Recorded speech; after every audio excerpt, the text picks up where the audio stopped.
la Regione Lombardia ha un insieme di progetti interessanti che poi cercheremo anche di seguire per quanto riguarda i risultati. Però adesso inseriamo, quindi diamo la parola al dottor Volpe dell'ERZA del Friuli, che andrà a parlarci, adesso ce lo dice Valentino stesso.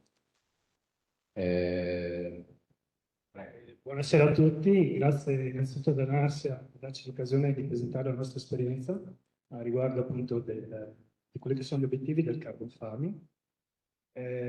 Diciamo che i contenuti della presentazione sono convergenti rispetto a quelli che sono stati descritti molto bene dai colleghi che mi hanno preceduto. Quello che volevo dire, noi presentiamo la nostra esperienza nell'ambito di una piattaforma destinata alla divulgazione, alla distribuzione di informazioni e di conoscenza, della sperimentazione particolare che noi realizziamo.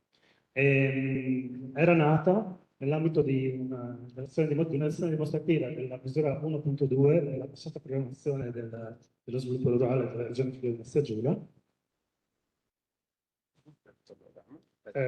Sì, però per ovvi motivi di tempo, naturalmente salterò tra le varie diapositive. L'obiettivo era quello di, tra i vari contenuti modellistici di questa piattaforma, l'obiettivo era quello di mettere a disposizione delle informazioni alle aziende per fare un'analisi del proprio processo produttivo e valutarlo in termini di impronta del carbonio e impronta dell'acqua, che erano praticamente stati presi come i due principali indici di valutazione della sostenibilità aziendale.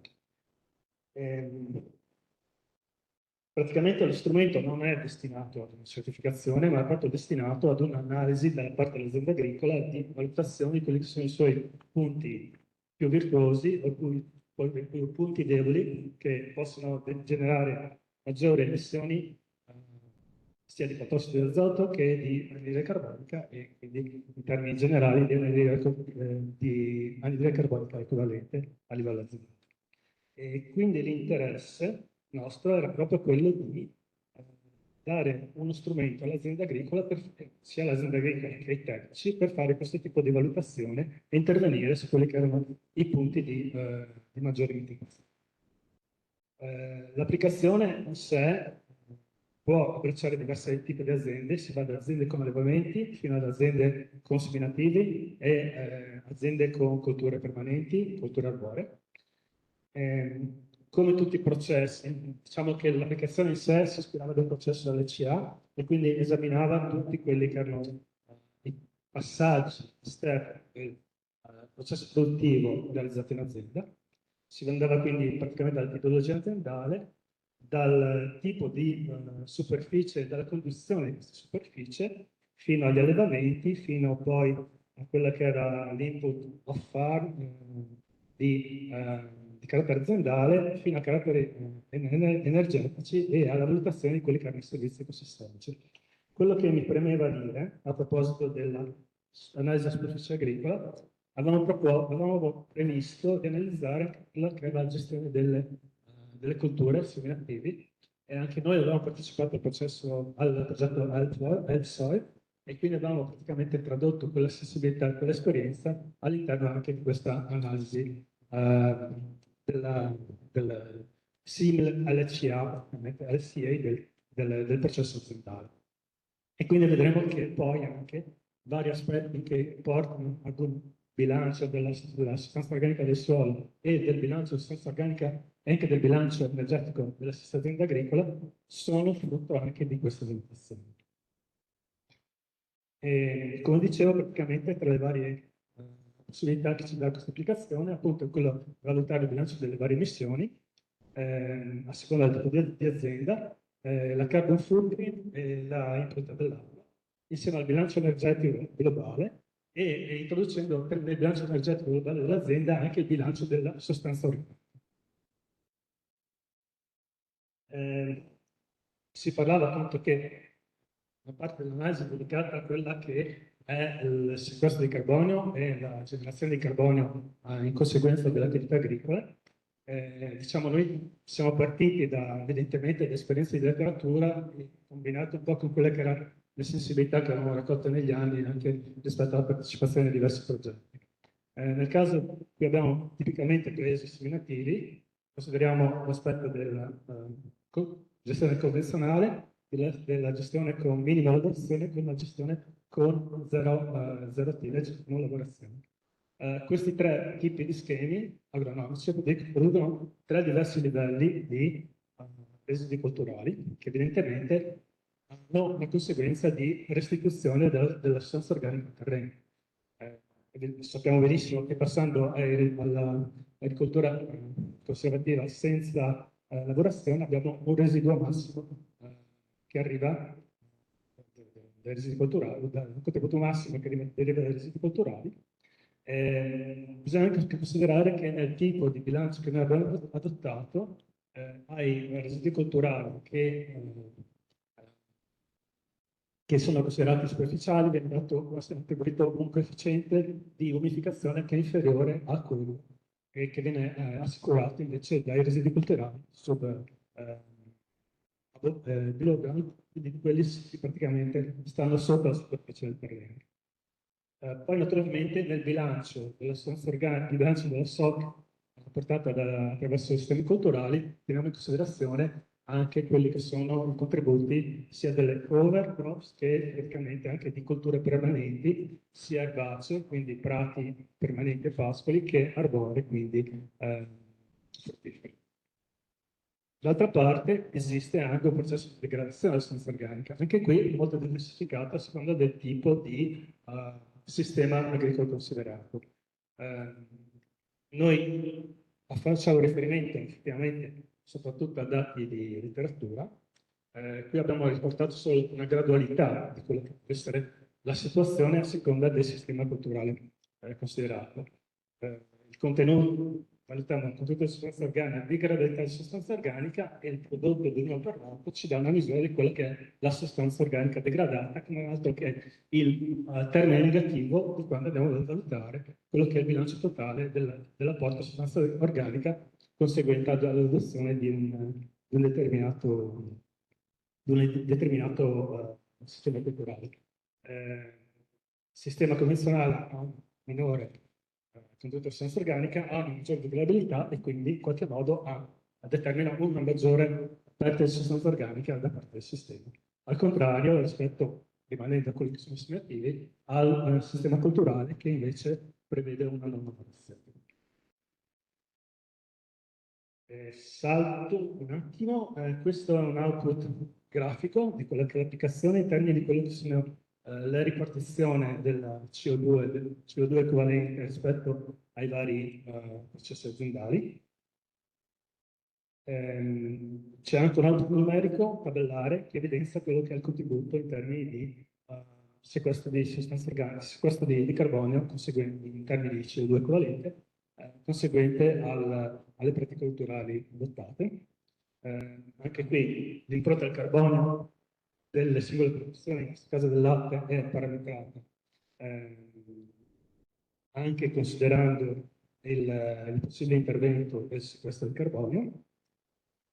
E questo invece è l'impronta dell'acqua con un altro indice che viene prodotto dall'applicazione, sul quale è molto importante soprattutto la componente di acqua grigia, perché è assolutamente collegata a quella che è la degradazione di sostanza organica o degli eccessi di apporti di azoto, o per esempio la degradazione di sostanza organica e il leaching conseguente appunto ad eccessi di azoto e anche per esempio ad emissioni in termini indiretti di quello che è il tasso di azoto. Gli aspetti agronomici invece che vengono divulgati attraverso questa applicazione che abbiamo cercato anche di rendere parte della nostra attività di disseminazione è proprio la discriminazione tra quelle che sono le vari sistemi culturali adottati. Abbiamo valutato sia il fatto delle lavorazioni che del cover crop in termini di CO2 equivalente in considerazione delle emissioni di potassio di azoto. Questa è una simulazione naturalmente. Vediamo che all'aumentare del livello di SAU utilizzata attraverso pratiche di non lavorazione la emissione di idrossido d'azoto diminuisce, questo aspetto è ancora più marcato in conseguenza del cover crop per effetto della riduzione di quelle che sono le componenti di licine Renault, che comunque vanno a far parte di quelle che sono le emissioni dirette calcolate attraverso il sistema IPCC. In termini invece di quello che è il bilancio del carbonio nel terreno, abbiamo evidentemente che aumentando il ricorso alla non lavorazione aumenta il contenuto di sostanza organica nel terreno. Questo effetto è ancora accentuato in termini positivi da parte dell'adozione di cover crop che a loro volta comportano sostanza organica. Quando consideriamo invece l'effetto del bilancio, ovvero gli input di carbonio e la degradazione di sostanza organica da parte del terreno, abbiamo un effetto analogo, però su livelli diversi. Quello che ci interessava molto invece presentare è un aspetto che è quello del bilancio energetico dell'azienda agricola. Noi abbiamo considerato nelle aziende agricole il bilancio energetico non soltanto in termini di input e output classici, ma anche in termini di input o output che sono legati alla sostanza organica del terreno. Praticamente qui questa simulazione riguardava tre diversi livelli di impatto da parte in termini di sistemi agricoli. Diciamo che quelli che qui abbiamo raccontato come S3 e S4 sono minima lavorazione e non lavorazione, che erano livelli in cui registravamo anche un aumento netto di sostanza organica nel terreno. Naturalmente noi abbiamo cercato di tradurre questo valore in termini energetici e siamo riusciti anche a fare un bilancio energetico della sostanza organica nel terreno. Quello che ci interessava molto e che ci è molto piaciuto è prendere riferimento a questo dato di questa impostazione di letteratura di FAN collaboratori del 2018, in cui effettivamente nel bilancio globale dell'azienda agricola veniva considerato anche quello che era l'effetto del bilancio di sostanza organica. Questo effettivamente è un bilancio energetico in cui la sostanza organica, se viene accumulata o viene degradata, quindi se la sostanza organica aumenta o diminuisce, ha un effetto diverso sull'efficienza. Nel senso che se viene diminuita, praticamente quello è un input del sistema in termini di sostanza organica. Se invece viene accumulata, viene considerata un output. E nei due casi rispettivi, nel primo caso viene messa al numeratore, nel secondo caso, anzi nel primo caso, quando viene consumata, viene messa al denominatore, nel secondo caso invece viene messa al numeratore. Quindi evidentemente l'efficienza cambia nei due casi. Questa cosa poi l'abbiamo introdotta in questa applicazione che produce due diversi risultati. Qui abbiamo per esempio due situazioni diverse, in cui a sinistra abbiamo un aumento della sostanza organica e quindi abbiamo un bilancio sulla sostanza organica positivo. A destra invece abbiamo una diminuzione della sostanza organica e quindi abbiamo un bilancio della sostanza organica negativo. L'efficienza globale aziendale viene nei due casi varia molto, perché chiaramente aumenterà nel caso dell'accumulo di sostanza organica perché lo consideriamo un output del sistema. Nell'altro caso invece se la sostanza organica diminuisce noi la stiamo consumando e quindi la consideriamo come un input. In questo caso evidentemente l'efficienza globale del sistema viene a diminuire. Passo subito alle conclusioni, spero sia stato nel tempo. Diciamo che attualmente questa applicazione che era nata proprio per disseminazione e divulgazione di conoscenze su questi aspetti della sostenibilità all'interno delle aziende agricole viene utilizzata soprattutto a livello dell'associazione allevatori, dove lo stiamo usando massicciamente per tutti gli allevamenti e quindi stiamo utilizzando in un progetto loro, in questa prima fase, questa applicazione per valutare l'impronta del carbonio. A nostra volta lo stiamo utilizzando con un approccio un po' più vicino alle aziende agricole, nel senso che andiamo a provare questo sistema all'interno delle aziende agricole, coinvolgendole con un approccio living lab, quindi andiamo a vedere casi concreti delle aziende agricole e magari comprendendo anche quali sono i limiti delle aziende agricole nell'utilizzazione di queste applicazioni e anche cercando di raccogliere dei suggerimenti. Poi evidentemente in questa applicazione molti dati possono arrivare sia dal fascicolo aziendale che dal quadro di campagna che verrà gestito elettronicamente, per cui molti dati possono essere già importati da database interoperabili. Quindi si ridurrà, per esempio, anche l'incarico di lavoro, l'incarico di ricerca di dati da parte delle aziende agricole. Quello che è importante, l'abbiamo già visto, ne hanno parlato diffusamente i colleghi, è che effettivamente su questi aspetti molto spesso si fa riferimento a dati di letteratura. Quindi la possibilità di avere dei dati veri, come sono stati anche raccolti nelle sperimentazioni che sono state proposte dagli altri colleghi, per noi diventa molto importante perché anche per migliorare la base predittiva di questa nostra applicazione, che evidentemente non ha carattere meccanicistico o dinamico come i modelli dinamici, ma ha un carattere divulgativo e disseminativo a favore delle aziende agricole, proprio per far capire quelli che sono i loro punti di intervento all'interno del processo e migliorarli. Grazie ancora per l'attenzione, spero di non aver preso così tanto tempo. Grazie Valentino, sei stato interessantissimo anche questo fatto ritorniamo sulla sostanza organica e del bilancio energetico, che è una cosa un po' particolare, che riteniamo che poi abbia come posso dire, un proseguo, no? Nel senso che questo verrà valutato e noi lo dobbiamo mettere anche insieme a quella che ci ha detto la dottoressa Motta del cambiamento, comunque della variazione e le modifiche che ci saranno per la PAC, perché sicuramente questi elementi saranno poi ripresi. No, se ci sono, veramente ci sono delle domande per rispondere. A proposito del bilancio energetico della sostanza organica, è qualcosa che ci era molto piaciuto e ci ritornava molto interessante rispetto al concetto di valutare quello che è il patrimonio di sostanza organica del suolo, non qualcosa che chiaramente se lo deteriori non torna più. Se invece lo produci è comunque un patrimonio che resta a favore dell'azienda agricola. E quindi è chiaro che molto spesso può essere trascurato, ma in realtà se si va a erodere quella dotazione di sostanza organica, come se si erodesse il patrimonio di fertilità della sostanza organica, e ci era piaciuto produrlo proprio con questo indice di efficienza, che poi abbiamo trovato in letteratura. Grazie. Anche qualcuno, non so, da remoto, se deve chiedere qualcosa, dare un contributo, penso che lo possa fare. No, sto parlando, lo può fare sicuramente, io penso che lo possa fare a livello della tecnologia. Quindi se c'è qualcuno.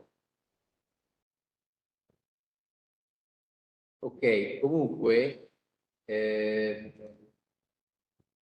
altrimenti io direi fare così. Adesso facciamo quel momento atteso che è un po' quello di fare un po' le riflessioni di questa giornata intensa, penso anche abbastanza proficua, che ci ha portato a conoscere tante cose, ma effettivamente ci ha posto anche tanti interrogativi.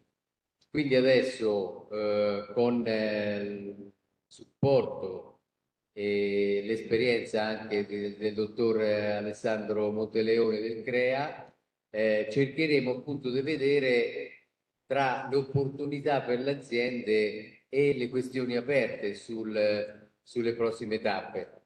Anche sì, sì, sì. Ok. Adesso magari chiamo anche il presidente così. Collegati dovrebbero esserci anche la professoressa Coderoni e il professore Scarascia, Quindi ecco, prego anche loro, magari se riescono, quando poi ce lo dirà anche Alessandro, magari possono benissimo intervenire e far parte di queste nostre riflessioni. Come avete visto abbiamo chiamato anche il Presidente, così facciamo anche un po' delle conclusioni. Prima di questo, Silvia voleva darci una comunicazione, così almeno non ce la perdiamo, perché poi dopo... sì, perché fra pochi giorni, posso dire, no, Silvia? Sì, Ecco, c'è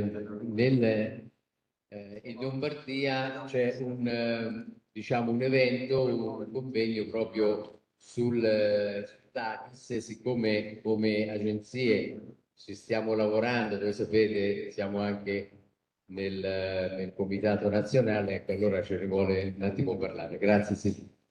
no, scusate perché prima mi sono dimenticata e dovrebbe forse, credo e spero, esservi arrivato il save the date, perché il 14 di gennaio in Regione Lombardia presenteremo le due azioni ACHIS, quindi il portale ACHIS che abbiamo costruito per Regione Lombardia e soprattutto la parte della banca dati, quindi i sistemi di back office, quello che abbiamo sviluppato, la messa in condivisione dei dati. Quindi saremo molto contenti di vedervi partecipare perché non vogliamo fare un evento per dire ah, come siamo stati bravi in questi 2 anni, abbiamo fatto un sacco di roba, ma sarà un evento un po' più interattivo in cui chiederemo anche cosa forse dovremmo fare meglio o in modo diverso rispetto a quello che abbiamo fatto finora. Quindi siete tutti invitati e riceverete a presto l'invito ufficiale. Grazie.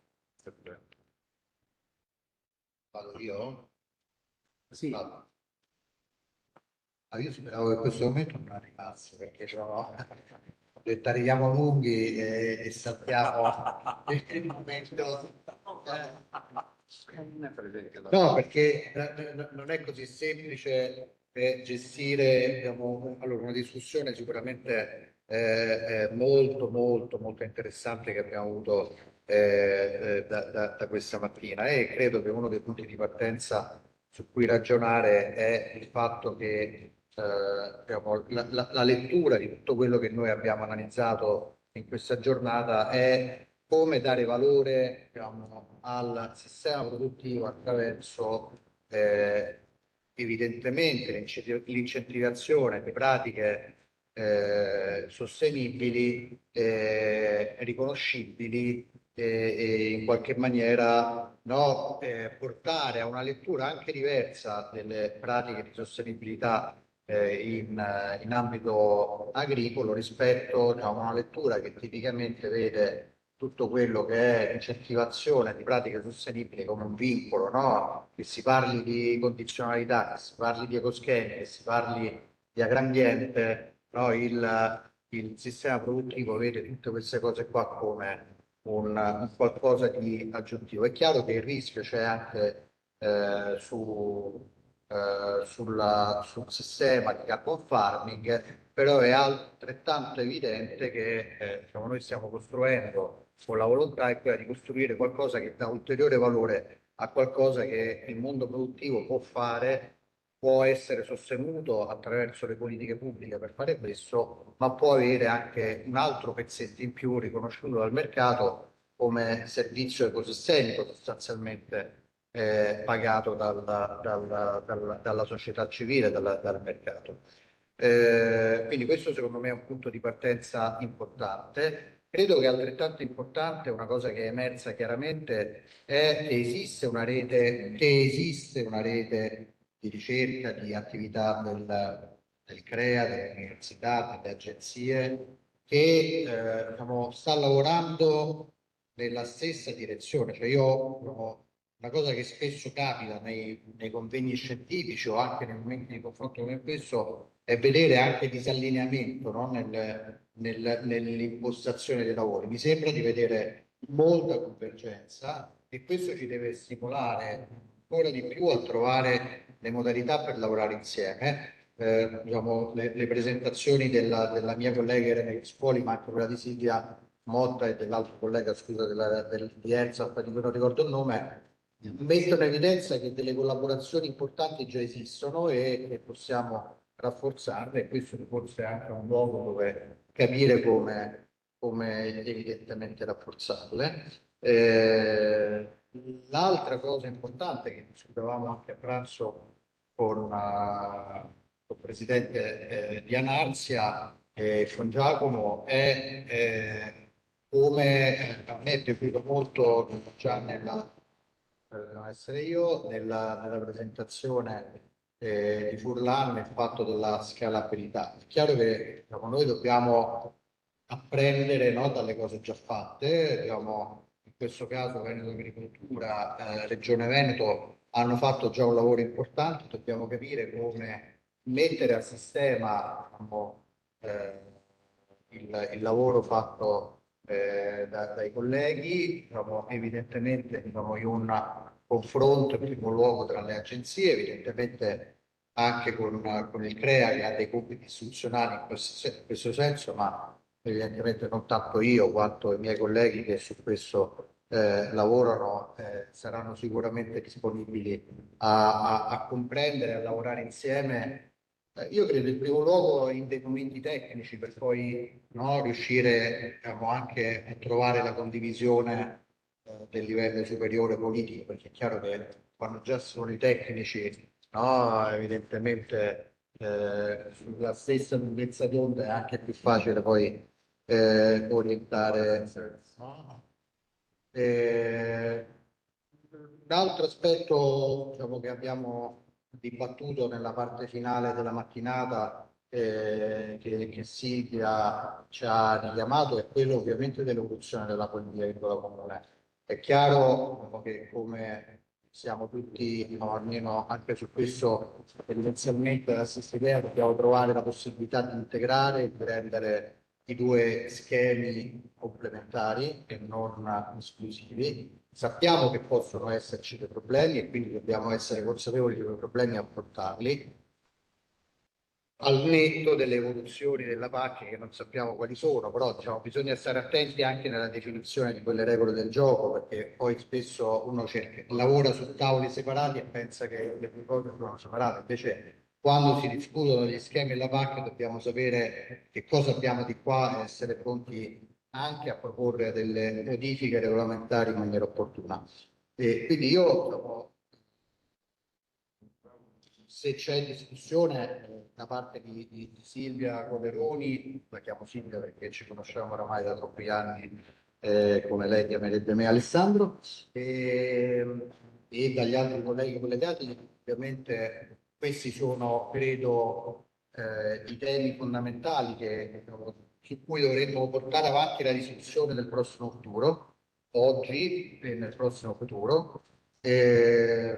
L'ultima cosa che non ci avevo segnato qui, che però mi deriva dall'ultimo intervento di Valentino Volpe, è impronta carbonica, impronta idrica, impronta energetica. Diciamo, Sonia non l'ha detto, ma diciamo, poi magari se vuole può integrare, però oggi dentro la Riga noi abbiamo classificata l'impronta carbonica di tutte le aziende che sono nel campione Riga, che ovviamente diciamo, l'evoluzione in Riga ci darà la possibilità di fare del lavoro in più in questa direzione, così come le cose che Valentino citava, il quaderno di campagna, no, su cui inevitabilmente diciamo, dobbiamo trovare delle forme di integrazione con le altre basi informative. È ovviamente un altro passaggio importante che chiaramente non è diciamo, il carbon farming, però diciamo, è un modo anche per portare, Valentino ha parlato molto di effetto informativo, divulgativo, no, nei confronti delle aziende, di portare comunque il mondo produttivo a una consapevolezza di quello che c'è in azienda, poi lo strumento del carbon farming o del water footprint o di quello che è può essere usato in tante maniere diverse, però credo che altrettanto questa cosa sia importante da sottolinearla come un elemento su cui appunto se poi attraverso strumenti come la Riga li riusciamo a portare un po' più sistemici oltre alle esperienze apprezzabili fatte nei singoli progetti regionali, nei singoli progetti di ricerca, questa cosa evidentemente ancora più valore. Quindi io personalmente mi fermerei qui, non so se diciamo, nella platea stanca ci sono considerazioni, se dai colleghi ci sono considerazioni ulteriori rispetto a quelle che ho provato a trarre diciamo, dalla discussione di oggi. Grazie. Non so se No, io intanto volevo richiedere se i collegati da remoto ci fosse qualcuno che volesse aggiungere qualcosa a una giornata diciamo piena di relazioni straordinarie. Permettetemi veramente di ringraziare Andrea perché ha costruito un programma di grandissimo livello. Quindi grazie Andrea. Oggi abbiamo veramente avuto una lettura e uno spaccato del tema ampio, diffuso, sì, e quindi benissimo. Io adesso lascio la parola a chi sta da casa, se c'è, sì, da casa, collegato da casa, collegato da fuori, se ha voglia di dire qualcosa, grazie. Vedevo che c'era Silvia Vedroni che forse voleva intervenire, forse c'è anche il professor Scarascia, Giuseppe, che vuoi intervenire? Non capisco se c'è la mano alzata. Prego. Io sì, se vuoi un attimo. Ciao. Prego. Mi sentite? Buonasera. Ciao, scusami. E grazie a tutti voi, grazie al Presidente per l'invito. Vi rubo pochissimo tempo perché ovviamente è stata una giornata molto lunga, però devo dire che è stata veramente molto interessante perché è una panoramica amplissima, dal settore forestale fino a quello agricolo, quello zootecnico, con tutte le incertezze e a vari livelli, quindi sia della ricerca, sia il CREA, l'università e le regioni, interessantissimo. Io soltanto aggiungere una piccola cosa, io sono qui sia come Università della Tuscia, ma anche come Istituto Forestale Europeo che lavora molto ovviamente a livello europeo sul tema forestale, sul tema del carbon farming. Abbiamo presentato proprio alcuni mesi fa, tra l'altro lì al Ministero dell'Agricoltura e prima ancora a Bruxelles, un volume, una ricerca sul carbon farming applicato specificatamente al settore forestale. Il compito dell'Istituto Forestale Europeo è soprattutto quello di collegare la ricerca dei vari paesi e la ricerca europea con le istituzioni europee, ma anche con i vari paesi. E quindi questo è una delle attività che abbiamo svolto, ma in particolare volevo sottolineare un aspetto che oggi era stato menzionato, ma forse non sufficientemente, secondo me, diciamo, sviluppato. E nelle prime presentazioni è stato fatto vedere chiaramente come tra i vari strumenti di carbon farming, cioè di assorbimento del carbonio, ce n'è uno di medio-lungo termine che è quello nei prodotti forestali, quindi nel legno, nella biomassa. Ecco, questo è un aspetto, secondo me, che potrebbe essere ulteriormente sviluppato per tutto il comparto della filiera foresta-legno italiana, che ricordo è una delle più importanti. Diciamo, l'industria del legno italiano a livello europeo è la seconda, credo, dopo quella tedesca e soprattutto nord, ma anche in altre parti d'Italia, ha uno sviluppo notevole. Ecco, su questo, per esempio, l'Istituto Forestale Europeo, diciamo, lavora a livello sia di monitoraggio ma diciamo, della produzione, della biomassa, ma anche a livello modellistico, proprio per cercare di inserire il discorso della produzione legnosa e del suo utilizzo in modo sostenibile, per esempio di lungo termine con strutture edilizie e così via, diciamo, lavora molto su questo, quindi può essere anche di supporto a livello nazionale per lo sviluppo di strumenti di previsione di come inserire anche questo comparto. Tra l'altro abbiamo collaborato anche con diversi cluster, sia con il cluster nazionale che con cluster regionali. In particolare, visto che siete in Friuli Venezia Giulia, lì c'è proprio un cluster legno arredo particolarmente attivo, ma il settore legno, per esempio, anche a livello dell'Italia centrale, è estremamente importante, ma soprattutto ha forti potenzialità di sviluppo. Ecco, questo era semplicemente per sottolineare un aspetto che secondo me nel carbon farming può essere considerato in modo ulteriore, e su questo ci possono essere collaborazioni fra varie strutture di ricerca, in particolare quella europea. Soprattutto, e chiudo, diciamo, l'EFIDE, lo European Forest Institute, lavora molto anche presso Bruxelles diciamo, per collegare, per trovare i collegamenti tra le varie regioni europee e le strutture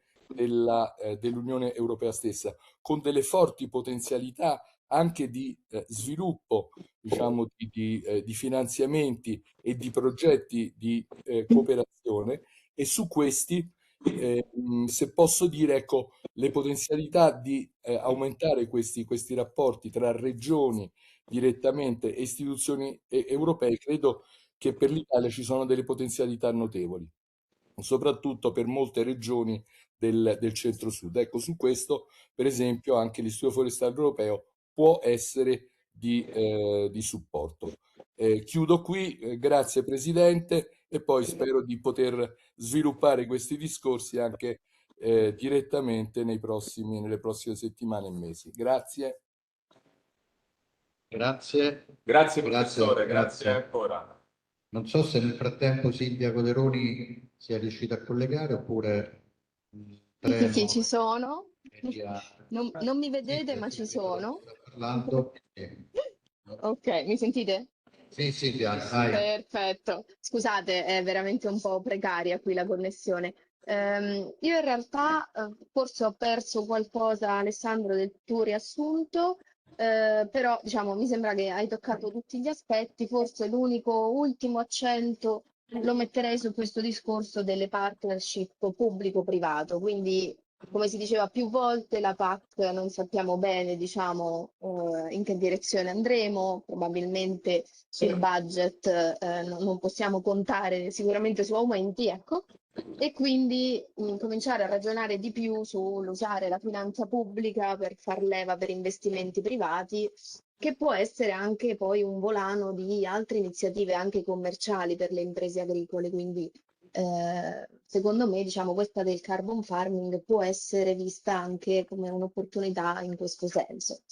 E aggiungerei soltanto questo, vi ringrazio anch'io, veramente giornata molto ricca di spunti e sicuramente diciamo, torneremo a discutere di queste cose insieme. Grazie a tutti. Grazie Silvia, buon viaggio. Grazie, grazie Silvia. Grazie ancora. Allora, io credo che abbiamo i minuti proprio contati perché la sala chiude alle 18. Rispetto al lavoro presentato da Veneto Agricoltura, quindi da Furlan, a pranzo ci siamo ripromessi una condivisione da parte loro a tutte le agenzie del documento, con la possibilità potenzialmente di emendarlo in alcune parti per poi ricondividerne i contenuti e potenzialmente farlo diventare un documento da sottoscrivere per essere successivamente poi inviato al Presidente Rocchi e al CREA per aprire una discussione sul tema. Quindi volevo chiudere con questo, quindi da questa giornata uscirà ovviamente tutta la documentazione, le relazioni dei vari relatori che verranno messi nella disponibilità attraverso il sito, e di questa cosa si occuperà ovviamente Laura Faccia insieme ad Andrea. Probabilmente poi tireremo fuori anche un po' un documento riassuntivo dei temi a formare quella, diciamo, documentazione, quel libro della giornata che mi piacerebbe poi venisse pubblicato nel sito stesso. Io a questo punto Io direi che possiamo concludere questa giornata lunga, intensa, ma straordinaria e poi ci rivediamo stasera a cena. Sì, lascio la parola a te. Intanto, grazie a tutti, adesso ci siamo un po' decimati, però devo fare un attimo dei ringraziamenti particolari a Lorenzo e a Federico, Lorenzo Proclama e Federico Correale, che insieme abbiamo un po' imbastito, cioè mi hanno dato veramente delle dritte, perché poi loro sono gli esperti della carbon farming, io ho cercato di mettere insieme questo parterre che penso, almeno da come abbiamo detto, sia stato valido e anche foriero poi di poter proseguire. Diceva il Presidente, ecco, cercheremo di mettere insieme anche un documento facendo anche punto di riferimento un po' sul lavoro di Veneta Agricoltura che è stato molto molto stimolante, ma penso anche a quello che ci ha detto la professoressa Silvia Codero, che praticamente ci ha dato no, punti interrogativi su cui dovremo lavorare. La cosa invece logistica è questo, che metteremo sul sito le slide sicuro, ma dovremmo mettere anche le registrazioni, per cui è ovvio che io non penso che uno se la andrà a risentire tutto, però magari se c'è qualcosa di particolare potremmo anche risentirla, no? E magari risentire anche Lorenzo che ogni tanto fa qualche battuta interessante e carina e quindi ce la ricordiamo, no, Lorenzo? E quindi ecco. Oh, invece adesso diamo la parola a Paolo che ci dice, che ci dà le dritte per dove devo andare. Per stasera e domani mattina. Bene, allora per stasera la cena è stata organizzata presso un locale che si chiama Concordia e si trova in piazza Primo Maggio, che è a poca distanza, insomma, dall'altra parte del Colle del Castello, quindi sia tranquillamente raggiungibile, da qui sicuramente raggiungibile a piedi. Ecco. Ore 8:30, abbiamo comportato un menù locale, quindi a ciascuno sarà fatto uno scontrino, il prezzo che siamo riusciti ad avere è di 35 euro per un pasto più di un secondo, quindi verrà fatto a ciascuno uno scontrino poi da presentare insomma, a rimborso alle proprie amministrazioni. Per domani mattina, che invece sarà la giornata presso i vecchi operativi di Raugedo, è stato organizzato un trasporto con autobus per tutti, quindi siete quasi tutti alloggiati in Hotel Friuli, per cui verrà direttamente alle 8, ci sarà l'autobus che verrà a raccogliervi per poi portarvi direttamente a Raugedo in vecchi operativi. Il ritorno, in questa maniera contiamo di essere a Rauscedo per circa le 9, dove inizierà poi la visita. La giornata si svolgerà lì con la visita al vivaio e dopo ci sarà tutta la parte che invece riguarda i vitigni resistenti, i piwi, con tanto di anche nei limiti dei possibili del tempo, anche di qualche degustazione di qualcuno di questi vini insomma, che si ottengono. Seguirà il live lunch e poi il ritorno, sempre con l'autobus fornito da noi. Insomma. L'autobus poi farà un giro direttamente in stazione per chi vuole essere lasciato direttamente in stazione oppure potrà tornare all'albergo. Ecco, questo è insomma il programma. Adesso abbiamo un attimo di tempo, insomma, ciascuno per le proprie esigenze. Prima che usciate, però, passate dai colleghi qua che hanno anche un piccolo omaggio per ciascuno di voi, insomma, che potete ritirare. Grazie. Oh, scusami, ma oggi noi dovevamo pagare al castello? No. Cioè io non ho pagato niente oggi. No, vabbè, sì. No, ma oggi è mezzogiorno. Ah, ok. Ah, ok, no, eravamo timorosi di essere scappati. Soldi subito le case. Ok, va bene. Pensavamo di aver fatto i furti.